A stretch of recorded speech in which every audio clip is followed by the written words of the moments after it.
अस्सलाम वालेकुम दोस्तों, मेरा नाम है एलियो। मेरे साथ हमेशा की तरह मौजूद है दाऊद और आप देख रहे हैं क्रिकेट की दुनिया पे एलियन दाऊद शो, क्योंकि इसको देखना तो बनता है। आज आपके साथ बात करेंगे जी। हमारे पास 3 टॉपिक्स आपके लिए निकलकर सामने आ रहे हैं। नंबर 1 पे बात करेंगे वसीम अकरम का एक स्टेटमेंट निकलकर सामने आया इंडियन बॉलिंग को लेकर, क्या कहना है उनका, वो आप लोगों से शेयर करेंगे।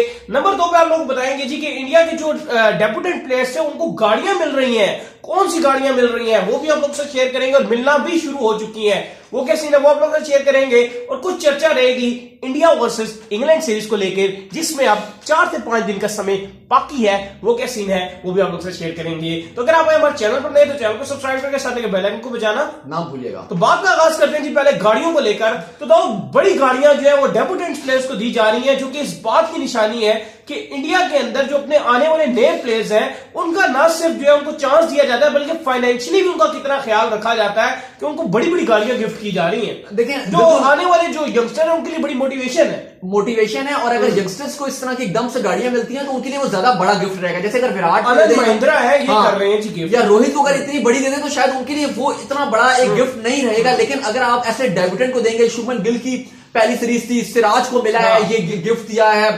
SUVs जो थर में चलती है गाड़ियां, ये महिंद्रा की बहुत हैवी किस्म की गाड़ियां वो दी है, सैनी को दी है, ठाकुर को मिल भी गई है, नटराजन को दी है, इसके अलावा शुभमन गिल को दिया है, सिराज को दिया है, नटराजन, इन सबको जो गाड़ियां दी हैं और ठाकुर को मिल भी गई है। और भी मैंने सुना है 2 खिलाड़ियों और भी उनको भी मिल गया, ठाकुर को दी है, सुंदर को दी है, गिल को दी है, नटराजन को दी है, सिराज को दी है और सैनी को दी है। हाँ, इन सबको गाड़ियां ऑलरेडी 3-4 को तो मिल भी गई हैं और 2-3 को जो है वो जल्दी मिल जाएगी। तो ये बहुत ही बड़ा गेस्चर है आनंद महिंद्रा का कि उन्होंने जो है वो थर की SUVs जो बड़ी जबरदस्त किस्म की क्लासिक गाड़ियां हैं और ये इनको दी हैं और ऐसा गिफ्ट दिया कि आपने ऑस्ट्रेलिया में इतना अच्छा डेब्यू किया और क्या शानदार जो है आपने सीरीज वहां पे खेली है। लेकिन एक वैसे एक मार्केटिंग का भी एक अच्छा तरीका है, क्योंकि जितना इनको आनंद महिंद्रा इनको जितना लोगों ने इस बात पे खुश हुए हैं, हर जगह ब्रेकिंग न्यूज बनी है, पूरी दुनिया में इसकी जो है वो इसकी न्यूज बनी है। स्मार्ट मार्केटिंग भी किया, लेकिन मार्केटिंग तो दाऊद है ही है, पर लेकिन ये भी देखे ना कि इंडिया के नीचे से आने वाले लोगों का ख्याल कितना रखा जाता है, मतलब डेब्यूटेंट्स का कितना ख्याल रखा जा रहा है। हमारे यहाँ अगर होता ना ये, तो ये होता कि किसी मंजे हुए प्लेयर को दी जाती, कैप्टन को दी जाती, कोच को दी जाती, नीचे उस तरह के डेब्यूटेंट्स को तो कोई पूछता भी। बिल्कुल, ये आपने बिल्कुल ठीक बात की है कि अगर हमारे दुनिया में भी कहीं नहीं होता, लेकिन ये एक अच्छी चीज है कि मतलब इस चीज को सपोर्ट करना चाहिए और आगे भी जो नए आने वाले लोग हैं उनको देना चाहिए, ताकि वाज़ेह फर्क रहे इस चीज में कि यार नए को ज्यादा जरूरत होती है बनिस्बत पुराने के। पुराने तो वैसे इंडिया के प्लेयर्स अब करोड़ों अरबोपति हैं। बिल्कुल, क्योंकि मैं देख रहा था जो महिंद्रा के शेयर्स हैं ये भी बड़े जल्दी जो इंक्रीज होना शुरू हुए हैं, तो ये बहुत ही उन्होंने अच्छा एक गेस्चर दिया है। और जो इंडियन क्रिकेट है इससे अपना उन्होंने प्यार बताया कि यार उन्हें कितनी खुशी है। क्योंकि देखिए, हम तो पहले भी ये बात कर रहे थे कि जब इंडिया ने सीरीज जीती थी, हिस्टोरिकल सीरीज, तो हमने बात की थी कि अब जितने ब्रांड्स हैं वो अब नए लड़के, ये जो इस तरह की सीरीज होती है वो ना सिर्फ नए लड़कों को स्टार से वो सुपरस्टार बना देती है। और इस टाइम सिराज ऑलरेडी सुपरस्टार बन गए हैं, शुभमन गिल की जगह जगह बातें हो रही हैं, बड़े बड़े ब्रांड्स इनसे जो है वो कोलैब करना चाहते हैं, क्योंकि इस टाइम इतनी बड़ी हिस्ट्री की जीत है इंडिया में। क्योंकि इससे पहले नहीं हुई ना, कोई एशिया की टीम आपकी नहीं जीत सकी, इंडिया ने ऑस्ट्रेलिया मार दिया। लेकिन अब जो चर्चा हो रही है वो इंग्लैंड सीरीज पे भी बड़े बड़े नाम हो रहे हैं जी, बड़ी बातें हो रही है इंग्लैंड सीरीज पे। तो ऐसे ही एक बयान भी निकलकर सामने आया वसीम अकरम का दाऊद, उनका ये कहना है कि इंडिया की वाहिद ऐसी बॉलिंग है जो ना सिर्फ एशिया के अंदर अच्छा करती है बल्कि आउटसाइड एशिया भी जाके अच्छा करती है। देखिए, वसीम अकरम यही बात कह रहे थे कि अगर आप करंटली बाकी दुनिया की टीम्स देख लेंगे, चाहे आप ऑस्ट्रेलिया को देख लें, इंग्लैंड को देख लें, पाकिस्तान को देख लें, वेस्ट इंडीज को देख लें, जिस भी टीम को अगर आप देख लें, तो आजकल ऐसा ट्रेंड चला हुआ है कि टीम अपने घर में हर टीम अच्छा कर रही है। इवन बांग्लादेश ने इंग्लैंड को भी हरा दिया था, जो लास्ट उनका टूर था इंग्लैंड का, तो उन्होंने उनको भी फंसा दिया था, ऑस्ट्रेलिया को भी फंसा दिया था, बांग्लादेश ने भी अपने घर में। तो अपने घर में तो हर टीम स्ट्रांग है। और अगर बड़ी टीम हो लाइक ऑस्ट्रेलिया, इंग्लैंड, या इवन आप चले बाकी और टीम्स ले लें जो अपने घर में पकड़ती है, तो वो तो बुरी तरीके से दबोच लेती हैं।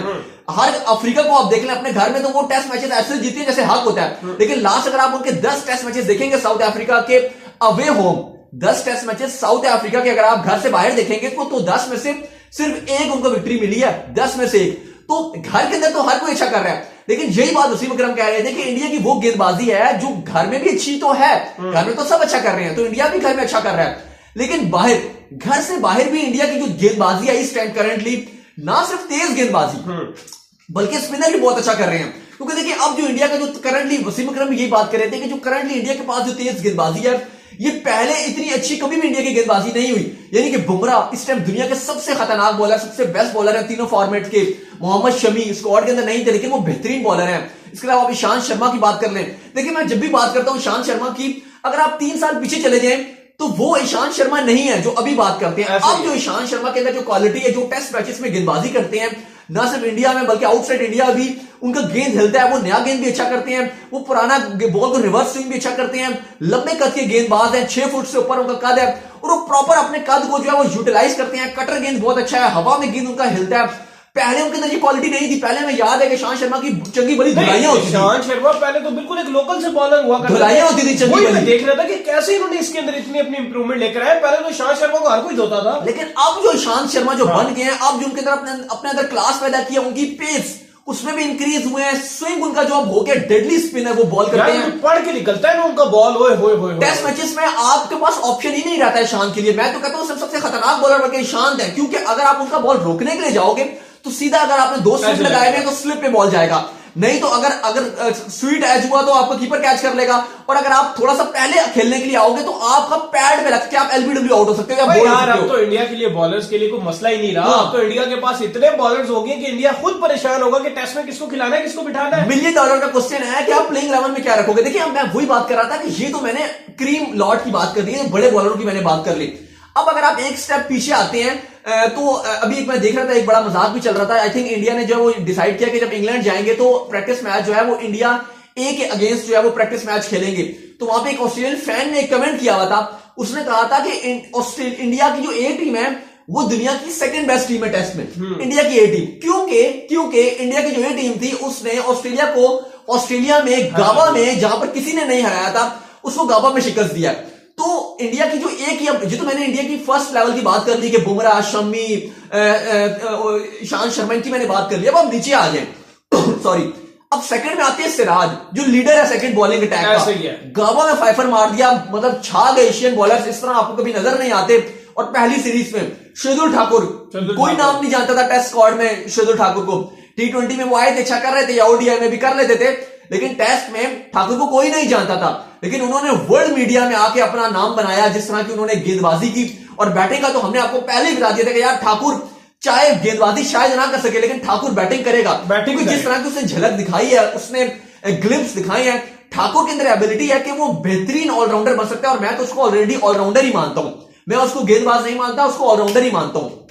तो ठाकुर ने एक ठाकुर आ गए, सिराज आ गए, फिर इसके बाद आप ले ले नटराजन हो गए, स्टार्टर बॉलर है, अभी अपना नाम बना रहे हैं। आईपीएल में तो इन्होंने सबसे ज्यादा मोस्ट यॉर्कर करने का भी रिकॉर्ड बना दिया था, सबसे ज्यादा आईपीएल 2020 में यॉर्कर, और आने वाले वक्तों में यॉर्कर किंग के तौर पर भी जाना जाएंगे। सैनी है, सैनी को मुझे लग रहा है कभी उनको मेहनत की जरूरत है, सैनी को भी अपने ऊपर काम करने की जरूरत है। लेकिन सैनी ने भी काफी ऑस्ट्रेलिया में मेन विकेट्स लिए थे, मेन मौके नहीं लिए हैं, लेकिन उनको भी अपने ऊपर काम करने की जरूरत है। जिस तरह का इंडिया का जो स्ट्रक्चर जा रहा है, जिस लेवल से कॉम्पिटिशन हाई होता जा रहा है, तो अगर सैनी अपने ऊपर काम नहीं करेंगे तो उनके लिए मजीद जगह बनाना मुश्किल हो जाएगी। यंग है, बिल्कुल अभी बिल्कुल यंग है, अपने ऊपर काम कर सकते हैं। लेकिन जिस तरह सिराज ने अपने आप को एकदम टेस्ट में प्रूव किया, क्योंकि देखिए लोग बड़ा बात कर रहे थे कि यार ये आरसीबी के कोटे पे आ गए, आरसीबी के कोटे में आ गए। अगर आप उनकी टेस्ट की परफॉर्मेंसेस देखेंगे डोमेस्टिक में, तो उनके 2-3 फर्स्ट क्लास सीजन आउटस्टैंडिंग गए हैं। तो टेस्ट में वो डिजर्व भी करते हैं। और जिस तरह की उनकी गेंदबाजी है, शायद आप उनको T20 में आप अटैक कर सकते हो। अगर आप उन पर जाओगे अटैक करने तो शायद आपको रन बन जाएंगे। लेकिन अगर टेस्ट में अगर आप सिराज को खेलोगे तो वो एक जिस तरह एग्रेसिव बॉलिंग करती है, ये विकेट टेकिंग एबिलिटी है इनके अंदर। पाकिस्तान में मैं थोड़ा सा अगर एक देखूंगा तो एक उस्मान खान शिनवारी टाइप अगर आप देखें ना, तो वो T20 में काफी रन खा जाते हैं और लोग क्रिटिसाइज करते हैं। लेकिन हम कोई बात करते हैं अगर आप उसको टेस्ट में चांस दोगे तो शायद विकेट टेकिंग एबिलिटी आपको दिखाएगा या ज्यादा विकेट ले सकता है। लेकिन खैर अभी उसको दिखाई नहीं, मैं क्या पहले बात करूं, पहले सिराज ने तो अपने आपको प्रूफ कर दिया कि वो टेस्ट में बेहतरीन गेंदबाजी कर सकता है। अच्छा भैया, इंडिया वर्सेस इंग्लैंड में क्या होने जा रहा है ये बताइए आप। देखिए अभी तक जो कंडीशन नजर आ रही है, 5-6-7 को क्या होगा, चेन्नई 5-6-7 को जो है वो इंडिया जो है वो रगड़ने वाला है इंग्लैंड को। क्योंकि चेन्नई में मैच कैसा होगा, अच्छा मैच मैं बता रहा हूं, आप सुन लें, आप कहीं और किसी और साइड पे ना निकले ना, आप जो है ना वो जा रहे हैं। देखिए जो इंपॉर्टेंट सबसे बड़ी बात ये है कि इस टाइम अगर आप देखेंगे तो कंडीशन जो चेन्नई या अहमदाबाद की जो विकेट्स मिलेगी वो स्पिन विकेट्स मिलेगी। सही है, स्पिन फ्रेंडली विकेट्स में अगर आप इंग्लैंड के स्पिनर देखेंगे तो उनके पास बेस्ट है या लीच है, ठीक है अच्छे बॉलर हैं, लेकिन वो क्वालिटी नजर नहीं आ रही उनके स्पिन अटैक में। जो आपको स्पिन अटैक भारत का नजर आ रहा है, जिसमें एशविन है, वाशिंगटन सुंदर जडेजा को रिप्लेस कर रहे हैं, फिर अगर कुलदीप को खिला सकते हैं, क्योंकि मैं तो ये कह रहा हूं कि आप 3 स्पिनर्स के साथ जाओ, तो उस लिहाज से अगर आप बॉलिंग अटैक देखोगे तो वो इंडिया का ज्यादा स्ट्रांग नजर आ रहा है। हाँ अलबत्ता बैटिंग अगर आप देखोगे तो वो इतनी इंग्लैंड की माड़ी नहीं है। इंग्लैंड के पास बड़े नाम है और उन्हें एक्सपीरियंस है कि हमने कैसे खेलना है, स्पेशली बटलर टाइप प्लेयर हो गए, ये लेट आएंगे, नंबर 6 पे बैटिंग करने के लिए आएंगे, नंबर 5 से 6 पे बैटिंग करने आएंगे। लेकिन बटलर टाइप वो प्लेयर हैं जो टेस्ट में गेम चेंजर साबित होते हैं। बेंजामिन स्टोक्स हो गए, ये वो प्लेयर हैं जो अगर इंडिया ने जल्दी विकेट्स निकाल भी ली तो ये वापस आ सकते हैं। लेकिन स्टिल मैं बात यही करूंगा कि इंडिया मुझे इस सीरीज में बहुत बड़ी डोमिनेशन करता हुआ दिखाई दे रहा है और इंग्लैंड को जो है वो नानी याद कराने वाला है। और स्पेशली माइकल वॉन को जो बड़े बड़े स्टेटमेंट्स दे रहे थे, उन्होंने बड़ा शिकायत की थी जी कि गाबा की विकेट से इंडिया डर रहा है, इसलिए कोविड से नहीं डर रहा बल्कि गाबा की विकेट से डर रहा है। तो बस अब मैं इस उम्मीद में बैठा हूं कि मैं कोई उनका ऐसा ट्वीट ना देखूं, कोई मैं पोस्ट मैच एनालिसिस या प्री मैच एनालिसिस या मिड मैच एनालिसिस में या किसी सेशन के बाद मैं माइकल वॉन का ये स्टेटमेंट ना सुनूं कि पिच से वो शिकायत कर रहे हो कि स्पिन विकेट बहुत ज्यादा थी, स्पिन फ्रेंडली थी, फलाना था, टर्निंग विकेट से वो ये कंप्लेन नहीं करेंगे। क्योंकि ऑस्ट्रेलिया या इंग्लैंड जब भी आप इधर जाओ तो ये अपनी मजे के विकेट्स बनाते हैं। इवन अगर आप न्यूजीलैंड चले जाओ तो वो तो ऐसा ग्रीन पैच देते हैं कि अगर आप स्टंप्स उखेड़ दो वहां से तो आपको नजर भी नहीं आएगा कि भाई मैच कहां पर हो रहा है। वो ग्राउंड ही लग रहा होता है कि ग्राउंड में कहीं जगह ढूंढी और वहां पर उन्होंने खेलना शुरू कर दिया। तो आई होप कि ये जो है कंप्लेन नहीं करेंगे पिच की। उम्मीद करते हैं कि आज का हमारे शॉप का पसंद लग रहा है। तो वीडियो को लाइक कीजिए, चैनल को सब्सक्राइब कीजिए, साथ में बेल आइकन को बजाइए और शेंटू को फॉलो कीजिए। बिल्कुल, मुझे इंस्टाग्राम फॉलो करें, मैं मौजूद हूं दाऊद क्रिकेट के नाम से, और इस शेंटू को भी सब्सक्राइब करें। शेंटू बांग्लादेश के खिलाड़ी हैं लेकिन यहाँ पे हम छेड़ में भी एक दूसरे को शेंटू कहते हैं, तो शेंटू को जो है वो आप फॉलो कर लें। फिर आप लोग से मिलते हैं नेक्स्ट वीडियो में। Bye bye.